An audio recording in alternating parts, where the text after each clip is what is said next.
اوقات یہ پڑھا کرو لا حول ولا قوت الا باللہ. کیا پڑھا کرو؟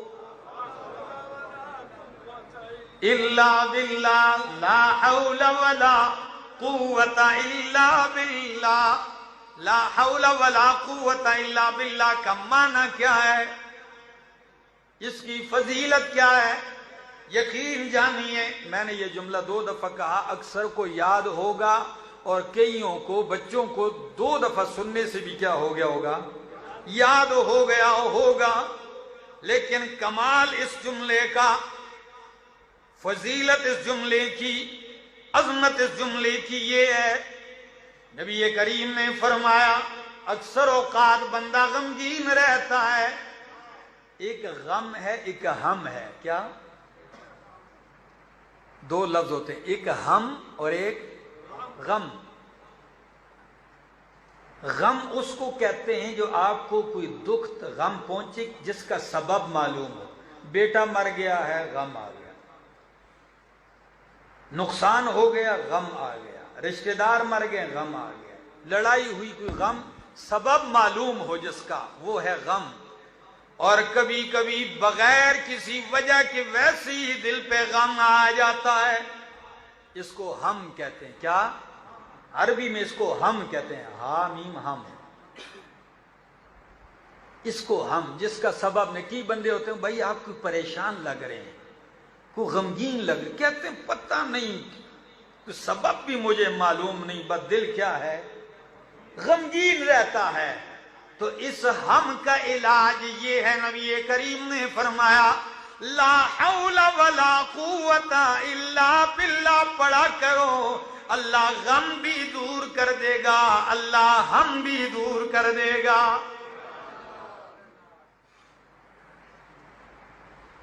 اور اس دعا کے کمالات میں ایک کمال یہ بھی ہے، جو لوگ اکثر غمگین رہتے ہیں اور پھر وسوسے کی بیمار بن جاتے ہیں، کس کے؟ پھر وسوسوں میں مبتلا ہو جاتے ہیں، ان کا بہترین علاج کیا ہے؟ لا حول ولا قوت الا باللہ.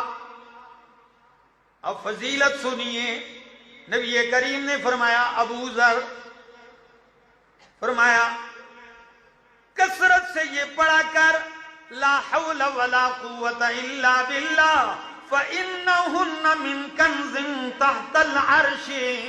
یہ عرش کے نیچے کے خزانوں میں سے ایک خزانہ ہے. یہ عرش کے خزانوں میں سے ایک خزانہ ہے. لوگوں نے اس کو جتنا معمولی سمجھا ہوا ہے، اللہ کی قسم یہ اتنا ہی عظمت والا جملہ ہے. ورد بنا لو پھر دیکھنا اس کے کمالات. اور میں پڑھتا ہوں ذرا احادیث سے، آپ ذرا سنیے اس کا معنی کیا ہے. پہلے معنی سمجھو گے پھر آپ کو پڑھنے بھی مزہ آئے گا. لا حول ولا قوت الا باللہ. حضرت عبداللہ ابن عباس رضی اللہ تعالیٰ عنہ صحیح بخاری میں اس کا معنی ذکر کرتے ہیں. لا حول، اللہ مجھے نیکی کرنے کی کوئی طاقت نہیں مگر تیرے ساتھ جب تو دے گا تو نیکی کروں گا.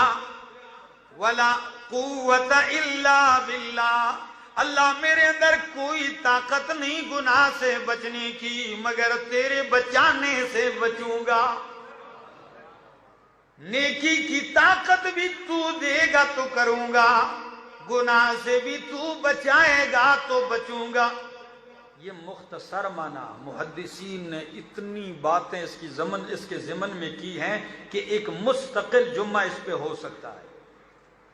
یہ کلمہ توحید بھی اس کو سمجھ لو کہ میری کوئی طاقت نہیں، کسی کی کوئی طاقت نہیں، الا باللہ، لا حول ولا قوت الا باللہ. اور ایک حدیث کے اندر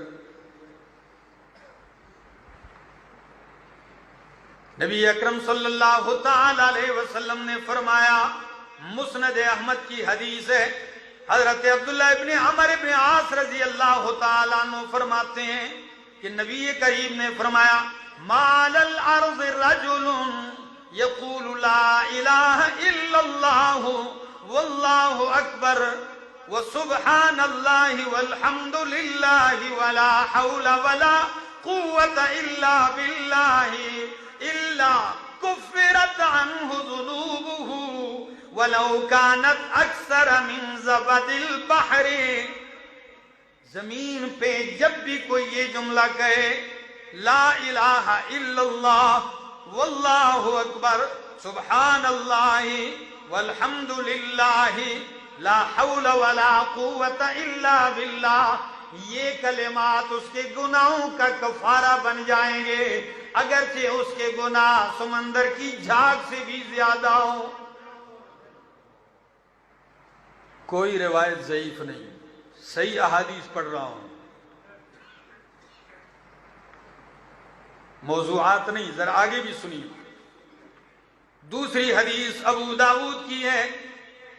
نبی کریم صلی اللہ تعالی علیہ وسلم نے فرمایا، حضرت انس بن مالک فرماتے ہیں ان النبی صلی اللہ علیہ وسلم قال اذا خرج من بیتہ، جب کوئی بندہ اپنے گھر سے نکلتا ہے فقال بسم اللہ توکلت علی اللہ لا حول ولا قوة الا باللہ. گھر سے نکلتے ہوئے کیا جملہ کہتا ہے؟ اور سنت طریقہ بھی یہی ہے، یہ مسنون دعا ہے. گھر سے نکلے بسم اللہ توکلت علی اللہ لا حول ولا قوة الا باللہ، یہ جملہ کہتا ہے. فیقال لہ، آپ تو گھر سے کہہ کے نکلتے ہیں تو کیا جواباً کہا جاتا ہے اللہ کی طرف سے؟ فیقال لہ حسبک، کیا؟ حسبک قد کفیت وہدیت ووقیت. اللہ اکبر. حسبک، تیرے لیے یہی کافی ہے. قد کفیت، تیری کفایت کر دی گئی ہے. وہدیت، تیری رہنمائی کر دی گئی ہے. ووقیت، تجھے ساری تکلیفوں شروں سے بچا لیا گیا ہے. خدا کے بندو، روزانہ گھروں سے نکلتے ہو، دکان جا رہے ہو، تجارت کر رہے ہو، سفر پہ جا رہے ہو، ڈیوٹی پہ جا رہے ہو، اپنے گھر سے نکلتے ہو. فتنے کے اس دور میں پریشانیاں لے کے آتے ہو. گھر سے نکلتے ہو، ماں باپ پریشان ہیں. گھر سے نکلتے ہو، بیوی بچے پریشان ہیں. خدا جانے کیا ہوگا، کیا پیش آئے گا. نبی کریم کی یہ معصوم دعا کیوں نہیں یاد کرتے ہو، کیوں نہیں پڑھتے ہو؟ مسلمانوں، آپ کی خیر اور بلائیاں پیغمبر نے اپنی زبان میں جمع کر دی ہے، اپنے کلمات میں. مسلمان پریشان ہے، اس کی پریشانیوں کا مداوا 1400 سال پہلے پیغمبر نے بتا دیا ہے. گھر سے نکلو بسم اللہ توکلت علی اللہ لا حول ولا قوة. جب یہ جملہ کہتے ہو، اعلان ہوتا ہے قد ہدیتا وکفیتا ووقیتا، تجھے بچا لیا گیا، تیری کفایت کر لی گئی ہے، تیری رہنمائی کر لی گئی ہے. شیطان بھی نکلتا ہے اس کے ساتھ. تو جب یہ اعلان شیطان سنتا ہے، پیچھے ہٹ جاتا ہے. سنیے ذرا. وہدیتا تو فیلقی الشیطان شیطانن آخر، ایک شیطان دوسرے سے ملتا ہے. او بھائی کیوں پیچھے ہو گئے ہو، جاؤ نا اس بندے کے ساتھ لگ جاؤ گمراہ کرنے کے لیے. تو شیطان کہتا ہے، وہ لفظ کیا ہے نبی کریم نے جو ذکر کیے، شیطان دوسرے شیطان سے کہتا ہے فَيَقُولُ لَهُ كَيْفَ لَكَ بِرَجُلٍ قَدْ كُفِيَ وَهُدِيَ وَوُقِيَ. او شیطان، تیرا کیا بس چلے گا اس بندے پر جس کی کفایت اللہ نے کر دی، جس کی رہنمائی اللہ نے کر دی، جس کو حفاظت میں اللہ نے لے لیا ہے. اس کے پیچھے جانے کا کیا فائدہ؟ یاد کر لو میرے دوستو، یاد کر لو یہ دعا. اس کا لطف دیکھو گے. لا حول ولا قوت الا باللہ کثرت سے پڑھا کرو، یہ جنت کے خزانوں میں سے خزانہ ہے. اور ایک حدیث اور بھی سن لی. الا ادلک علی باب من ابواب الجنہ. حضرت قیس بن سعد بن عبادہ فرماتے ہیں کہ ان کے باپ نے انہیں نبی کریم کی خدمت کے لیے بھیجا. میں نبی کریم کا خادم بن کے آیا، پاس رہا، میں نے 2 رکعتیں نماز پڑھی. صلیت رکعتین، بیٹھا ہوا تھا 2 رکعتیں پڑھ کر، نبی کریم پاس سے گزرے، یوں پاؤں سے مجھے ہلایا شفقت سے. میں بیٹھا ہوا تھا، یوں پاؤں مار کے فرمایا الا ادلک علی باب من ابواب الجنہ، او میرا خادم، کیا تجھے میں جنت کے دروازوں میں سے ایک دروازے کی رہنمائی نہ کر دوں؟ میں نے کہا ضرور. فرمایا قال لا حول ولا قوت الا باللہ. جنت کے دروازوں میں سے ایک دروازہ ہے. مسند احمد کی یہ حدیث ہے.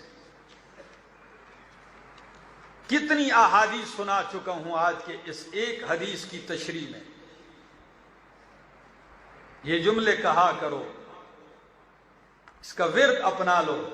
دنیا اور آخرت کی بلائیاں ہیں، اور رات کو جب بندہ ڈر جائے، جاگ جائے اور لا حول ولا قوت الا باللہ یہ جملہ کہے، پھر اٹھ کے وضو کر لے، نماز پڑھ لے. نبی کریم صلی اللہ علیہ وسلم نے فرمایا نماز پڑھی، نماز بھی قبول، جو دعا مانگے گا دعا بھی قبول ہوگی. کون سا جملہ ہے؟ لا حول ولا قوت الا باللہ. لوگوں نے اس کو مصیبت کا جملہ سمجھ لیا. فلاں مر گیا، لا حول ولا قوت. او بھائی، یہ اس کے لیے جو جملہ ہے وہ ہے انا للہ و انا الیہ راجعون. استرجاع کا جملہ الگ ہے. اس جملے کو یہ مصیبت کے لیے نہیں ہے کہ آپ کسی کو مصیبت میں مبتلا دیکھو تو اس وقت یہ پڑھو. یہ نعمتوں کو حصول کرنے کی دعا ہے، یہ اللہ کی حفظ و امان میں آنے کی دعا ہے. یہ اپنے ذمے سے اتار کر اپنے آپ کو اللہ کی سپرد کر دینے کے لیے دعا ہے. اللہ عمل کی توفیق